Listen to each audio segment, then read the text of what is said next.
Everyone, and welcome to Visual Radio. It is February 9th, 2012, and on the phone with me is Jerry Ross. Hello, Jerry. Hello there. The best songs, Joe, are the ones that take you where you want to go. So thank you for inviting me in.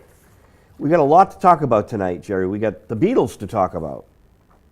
I want to talk about Colossus Records. I want to talk about Bobby Hebb. Spanky and Our Gang. You just talked to Spanky a few weeks ago. Yes, I did. She's been a guest on this show many times. She's just doing great. She's just amazing. I enjoy talking to Spanky. We make sure that we touch base at least more than one time a year. And she recently told me she was coming into Philadelphia. Last time I saw her in person was here in Philadelphia when she was invited by John Phillips to come on stage and tour with Mamas and Papas and to sing the parts for Mama Cass. And of course, Mama Cass could never be replaced, but when Spanky McFarland appeared on that stage, you knew that a star was still shining. Spanky, infusing her own hits, really brought a nice perspective, another dimension to Mamas and the Papas. Absolutely. And that respect went worldwide when she was invited by John to tour with them. I saw them here in Philadelphia. I guess it was, well, I'm not going to tell you the year, but with the last time that they toured, it was standing room only, and the fans were around the block more than once. She's going to be playing in California. Denny Diaz from Steely Dan is going to perform with them. And do you know Harriet Schock, the woman who wrote Ain't No Way to Treat a Lady for Helen Reddy? Yes, we have spoken many times over these many musical years, and glad to hear that she's alive and well. And Harriet is a dear friend of mine, and I hooked her up with Dinky Dawson, the sound man for Spanky. So she might appear on stage and do some of the hits with her. They might do Ain't No Way to Treat a Lady together. Well, I'm sorry that they're not doing Sunday Will Never Be the Same, but Ain't No Way to Treat a Lady is a good follow-up. Well, Spanky will be doing all her hits, of course.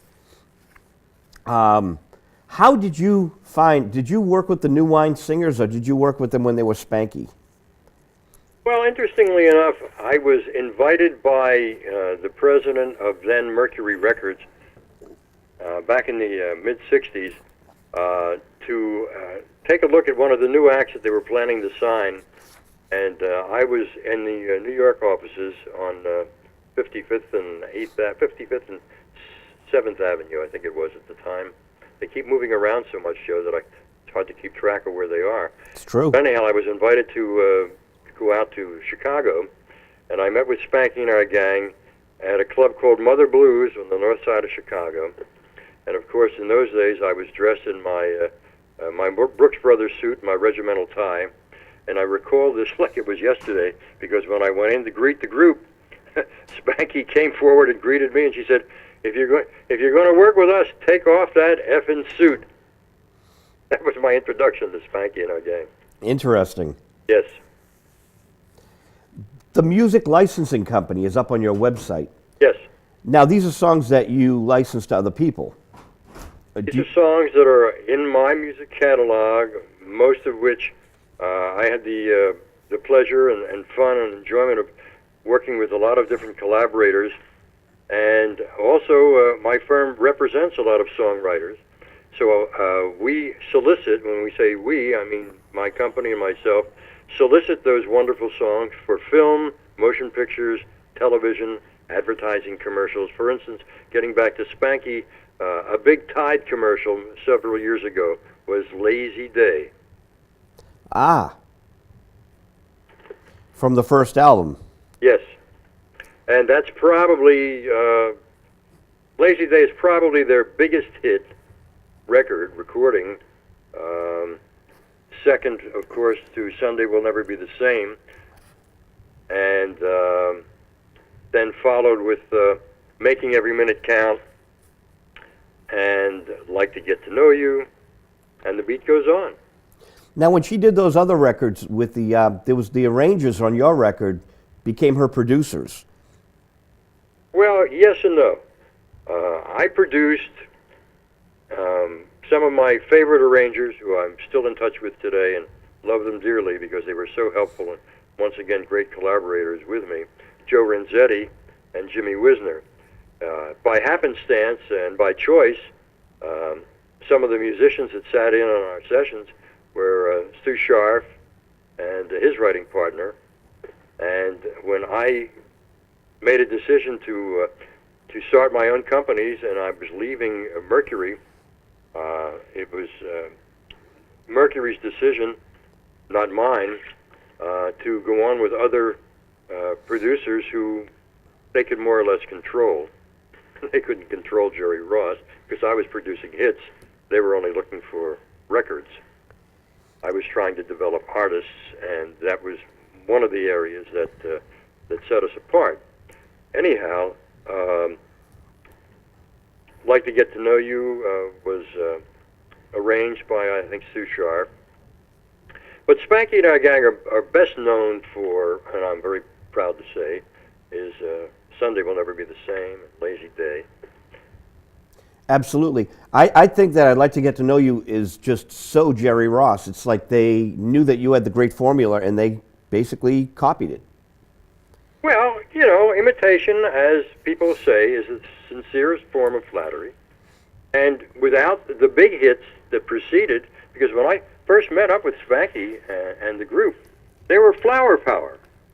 They were doing songs that were relating to the culture of the times, wonderful performing type songs, interesting from an intellectual standpoint, but not very marketable and commercial. So I brought to them what I was hearing,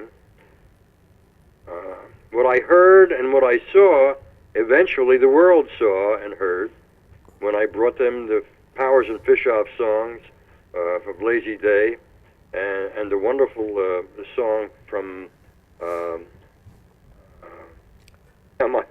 Terry Cashman, the Sunday Will Never Be the Same. Yeah, Terry Cashman brought me a demo of a song that he had told me at the time he was showing around to various producers, and he came to me because he thought that I would be the one to take it to the top. And when I heard the song, it was the first place that I went to was to play it for Spanky and the group, and sat down with my arranger, Joe Renzetti and Jimmy Wisner, and the rest was history. Now, Jimmy Wisner, of course, is famous for many Tommy James records. Yes, Jimmy and I have collaborated with our music for many, many years. Our first big hit together was a huge dance that broke here in Philadelphia, and was called the 81 by Candy and the Kisses. And Jimmy was the arranger on that. Jimmy arranged a lot of great songs with me, with Keith and Spanky and Jay and the Techniques. Jimmy arranged Keep the Ball Rolling, Techniques, and 98.6 and Ain't Gonna Lie for Keith. Wonderful, wonderful music. Yeah, just a great collaborator. And without the collaboration of and I always repeat that particular phrase because you cannot do it alone. We had the greatest musicians, the best arrangers, the best studios, and the timing was just right. Everything was on the page. And groups like Spanky and Keith and my wonderful experiences with Jerry Butler, who was 2 takes and you had a record. That's pretty amazing. Talent will out. I didn't say it. I think his name was Shakespeare. La La La, I Love You, the Delfonics. What a tremendous record. I had nothing to do with that. I know, but it's on your catalog. I wanted to bring it up and ask your... Pardon me for interrupting you, but it's one of my favorite songs with the Delfonics, and it's so it's so well related with the Philadelphia sound. But Tommy Bell, who arranged and produced it, a dear friend of mine for these many years, and we worked together back in the day. Tommy was a fantastic keyboard player, played on a lot of my sessions, and we soon discovered had a marvelous ability to arrange, and he did so much with the stylistics and the Delfonics. And then I found a group that had that kind of sound out of Trenton, New Jersey, called the Courtships, and their recordings of some of the things that I did with them are in my Yo Philadelphia CD that I'm very proud of. So, Tom Bell, who of course really did well with the Philly sound, you guys had created something that Gamble and Huff just really exploded onto the scene with the great work that you had laid the foundation for. Well, you know, before there was a Rodgers and Hammerstein, there was a Rodgers and Hart. Yep. Before there was a Gamble and Huff, there was a Gamble and Ross. I discovered Kenny Gamble when he was 17 years old. He used to hang around my office in Philadelphia at the Schubert Theater building, and he always used to say to me, I can sing. You got to hear me sing." So one afternoon I said, "Okay, Ken, show me what you got."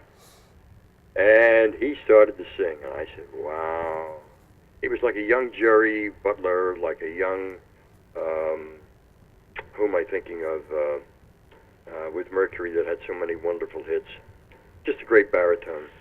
And I was pleasantly surprised. So we started to collaborate together. I got a call from Clive Davis's office in New York that they were looking to try to develop the new sounds that were coming out of Philadelphia. And I, at that time, was responsible for developing some new young street corner doo-woppers. I produced a record that is a classic called When We Get Married by the Dream Lovers. And then I signed a group that Kenny and I worked with very closely called the Sapphires. And our first hit with them was Who Do You Love? And then we did the 81 with the Candy and the Kisses. So Columbia and most of the majors, then and now, were never leaders. They were always followers. And Clive liked what I was doing, so he brought me up to New York, and he said, "Let's make a production deal where we can develop and distribute your music worldwide, where it's very difficult for you to do it independently." So the first artist that I brought him was Kenny Gamble.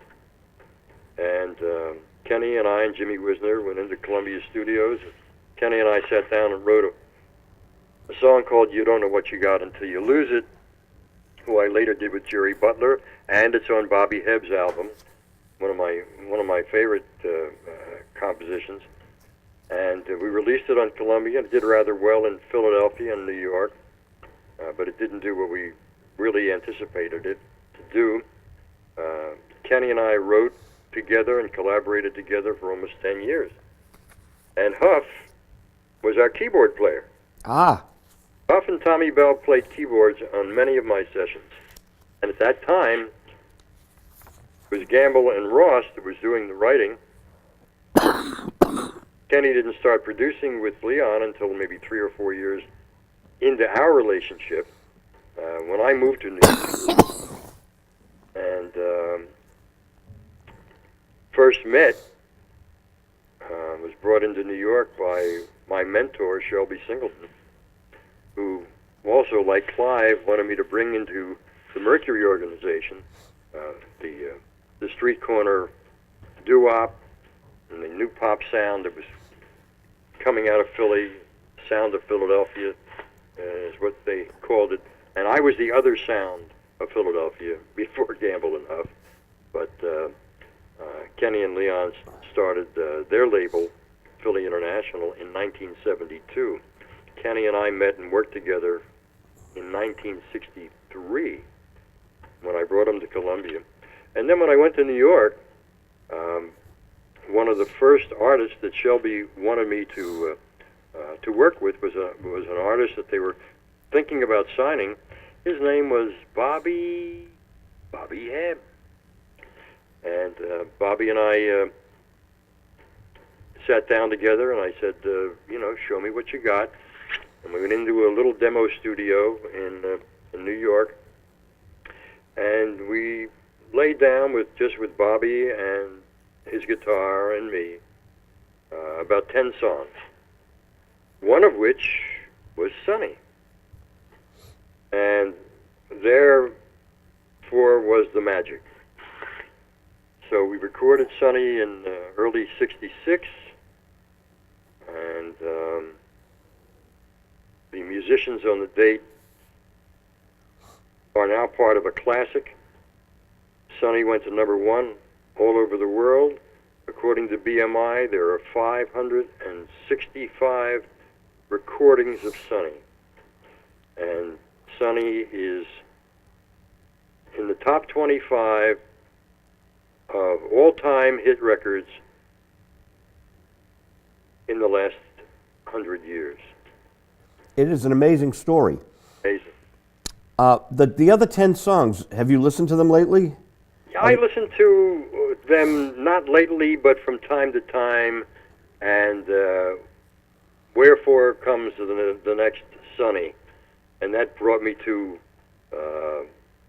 another behind-the-scenes story when we learned that Sonny was climbing the charts very quickly, and Mercury requested an album from Bobby and myself. And I sat down with Bobby and I said, okay, I said, this record's going to go all the way, maybe to #1.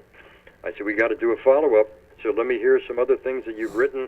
And Bobby played some songs for me, and I said, Bobby, God willing, you'll write another Sonny, but so far I haven't heard anything that really is going to establish you as a recording artist. And until you do that, let me show you and play for you some songs that I've been holding that I think me as a song man, so to speak, would like to have you hear, and I'd like to go in and record them with you. So I played him a song called Apples, Peaches, Pumpkin Pie, and Bobby immediately said, I don't know, I'd really like to record songs that I wrote. And I said, well, until you do that, we have to really go into your bag of tricks and come out with a second song. And of course, as you know, Joe, Bobby's roots came out of Nashville, and my country roots, and love the country music as many do. One of my favorites was Satisfied Mind, and I said to Bobby, why don't we redo this in today's generation? We'll be hearing it basically for the first time. And of course, it's in the Bobby Hebb Sonny album. And it did rather well. It got some nice exposure, but it wasn't the hit that we wanted it to be. Oh, it was top 40. Porter Wagner had a #1 hit with it in the 50s, right? I don't really think that it was Porter Wagner. Satisfied Mind seems to be in my head, and I just can't come up with the name right now. But hopefully before our conversation passes us by, I'll remember who did the original record. So yeah, Satisfied Mind went to top 40, but I remember 6 years later, your song Love, Love, Love launched off of the Sonny album in England and went top 35. Yeah, well, when I said to Bobby at the time, well, if you don't write it, I will, and one of the songs that I presented to Bobby was Love, Love, Love. It's in the album, the original Sonny album. And like I said, I dream of it, I see it, I hear it, and eventually the whole world heard it. And Love, Love, Love became a huge hit in what they called Northern Soul, and still is very popular in the United Kingdom. Now, it's such a perfect record for the time in America, but it didn't come out as a single, did it? Or maybe it did on Mercury. Well, you're the maven, you're the trivia expert. I don't recall. I'm under the weather tonight. That's my excuse. Usually, I'm under the weather tonight. It sounds like a song. there you go. Write it down. But Love, Love, Love should have been a hit. It's got that same flavor as Keith and Spanky. A sunshine pop, they call it. It's very sunshine pop. It was in the pocket. But like many things, timing was everything, and the extraordinary thing that happened when I said to Bobby, well, if you can't do Apple's Peaches, I'm going to find Mickey Mouse in Back Porch, Idaho, and they're going to have the hit. And so, lo and behold, a DJ friend of mine in Allentown, Pennsylvania, who from time to time would hit me to a new young act that was appearing in one of the clubs or venues, sent me Jay and the Techniques. And when I brought him into the studio, we taught him the song, and ready or not, here I come. Gee, it used to be such fun. And a lot of people said, I don't want to sing a song about a fruit. And I said, it's not about a fruit. It's about love. It's about finding that gal and chasing after her and catching up to her and say, ready or not, here I come.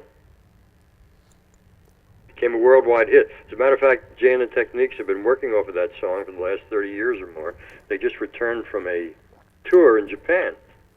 Now, is my friend Rick still working with Jay, the guitar player from Florida? As a matter of fact, he's graduated to become their manager. Works with them very closely.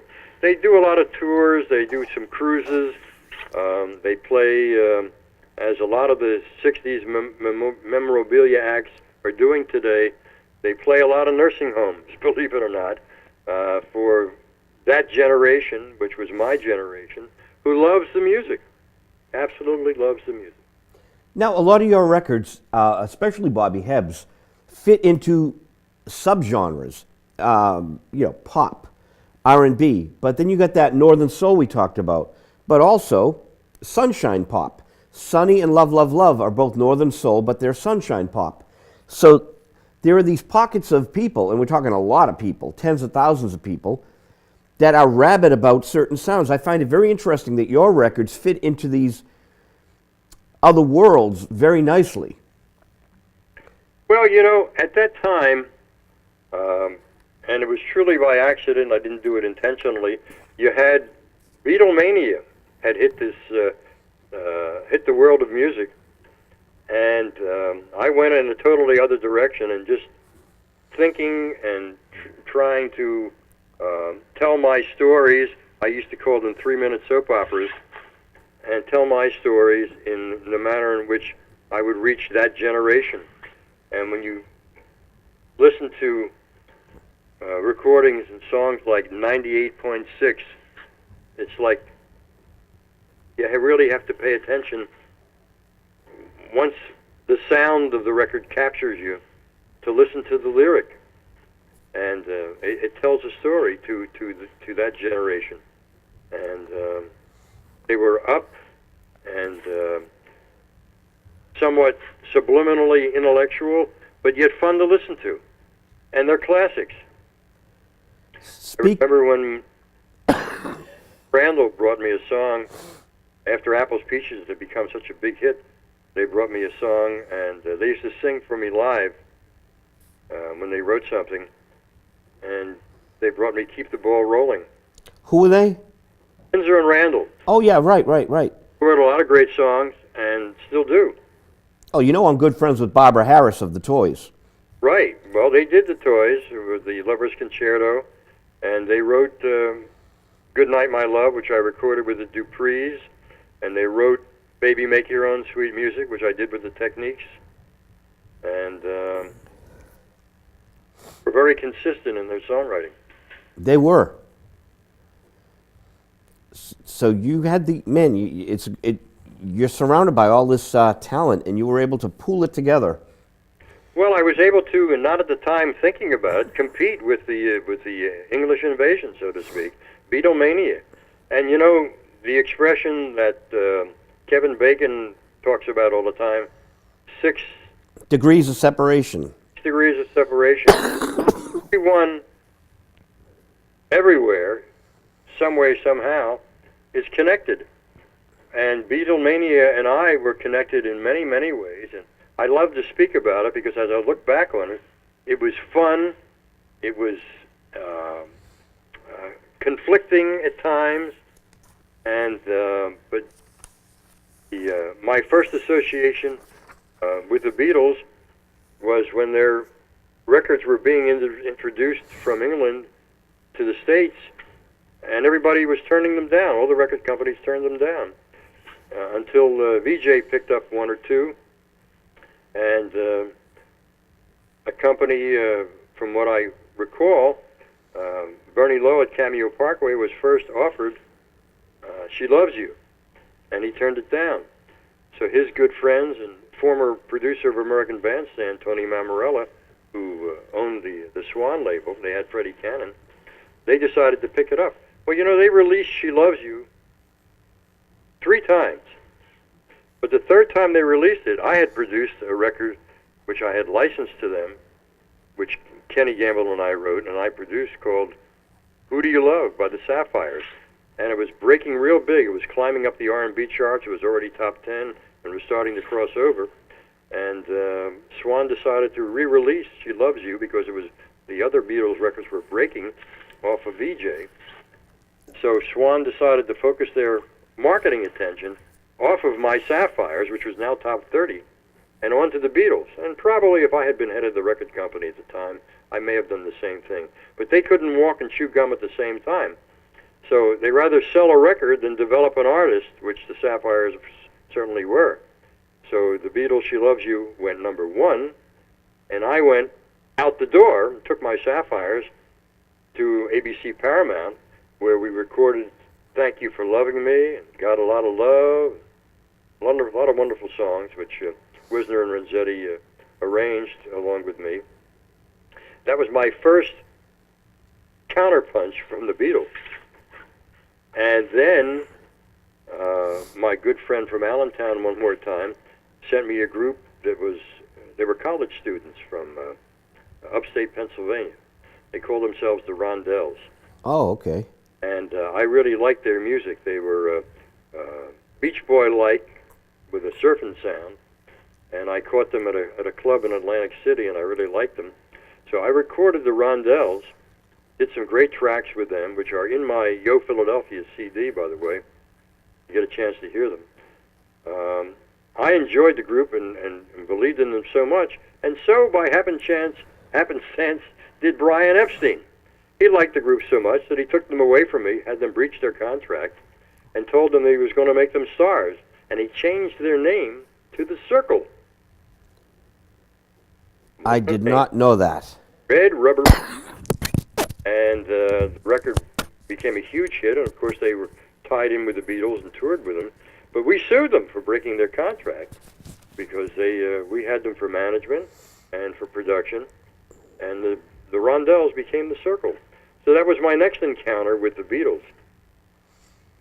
Then came Bobby Hebb and Sonny, went number 1 in Cashbox, number 2 in Billboard, number 1 in Record World, and was nominated in 1966 for a Grammy, as you may or may not recall. I did not know it was nominated for a Grammy. Nominated for a Grammy, Bobby Hebb and myself, but we didn't make the cut. Top 5 songs, 2 of which, Can't Take My Eyes Off of You, and the Beatles, Paul McCartney, Yesterday. And Yesterday won the Grammy. That was my third encounter with the Beatles.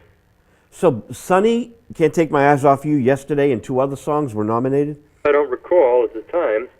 And the next encounter with the Beatles was when Bobby Hebb, the opening act in 1966 Stadium for the Beatles.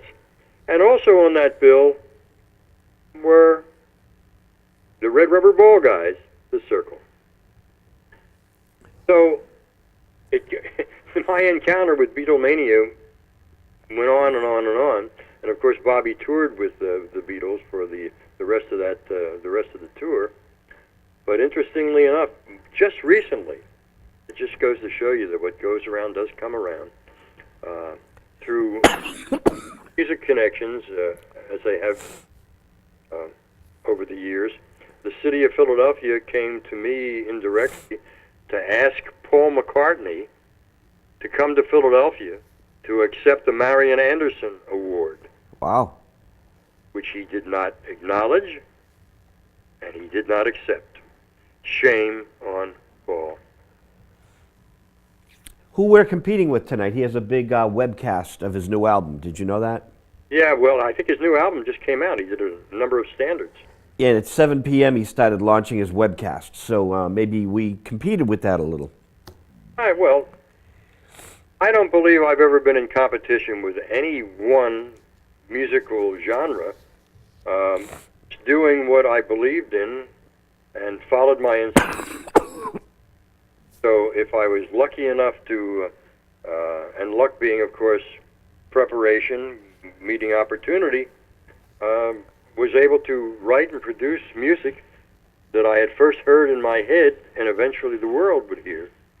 So putting all of that together, being in the right place, the right time, and having the opportunity to surround myself with great musicians and arrangers and studios, having the freedom of being able to market and call the shots, so to speak, is what makes it all happen. And if you're at the right place at the right time, it can happen. When I was about to start my label, I had a number of successes discovering and working with Bill Deal and the Rondells out of the Virginia area with I've Been Hurt, and May I, and What Kind of Fool, and then we had the Duprees that were breaking with Good Night My Love, and I wanted to get European distribution. So my marketing manager, Hal Charm, and myself, and my wife-to-be, April Young, went to England first, and then to Amsterdam, where we were sitting in a diner with all of the brass and mirrors and a big Wurlitzer jukebox playing, and my attention was keen at the time. I had my antennas up, and I'm listening to this song that just came on the jukebox, and I called the manager over, and I said, "What is that? That's terrific." He said, "Oh, that's a group from Amsterdam." So I flew to Amsterdam, and I signed The Shocking Blue. One of my favorite records of all time. That intro to Venus just turned my head, and the rest was history. The very next day, being in the right place at the right time, same Hollywood situation. Sitting in a diner, Wurlitzer jukebox playing, and I'm listening to Ma Belle Amie. I called the manager over, and I said, "That's terrific. I really like that song. Where are they from, and who are they?" He said, "Well, they're just a local group, but they're from Amsterdam." I flew back to Amsterdam, because I was in Hamburg at the time, signed the tea set, and released The Shocking Blue on my new Colossus label. The rest was history. The record went to #1. Ma Belle Amie went to #3. And then I started to get bombarded from all over the world because people said, the fans, the music fans out there said, "Hey, I think you started the Dutch Invasion." The Dutch Invasion. Songs that I heard was by the George Baker selection called Little Green Bag, which I then released on my label and has become a classic. So being in the right place at the right time, having your antennas up, and the collaboration is what really makes things happen. Who distributed Colossus Records? I applied all of that to the journey of my goals, the fundamentals, the guidelines that I try to stick to. And if you don't know what they are, you don't know what those guidelines are, then you haven't made any preparation to be ready for the opportunities that might be ahead of you. So, like the expression goes, Joe, how do you get to Carnegie Hall? Practice, practice, practice. And you gotta have humility, gotta have self-confidence, gotta follow your instincts. And by the way, did I mention talent? Like Mr. Shakespeare said, talent will out.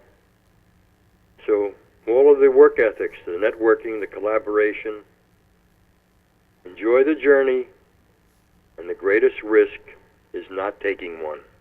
Interesting. So from time to time, I love to philosophize, because the meaning, if you can take it seriously, and I do, can get you where you want to go. So how did you? Touchy subject, philosophy, right? It certainly is.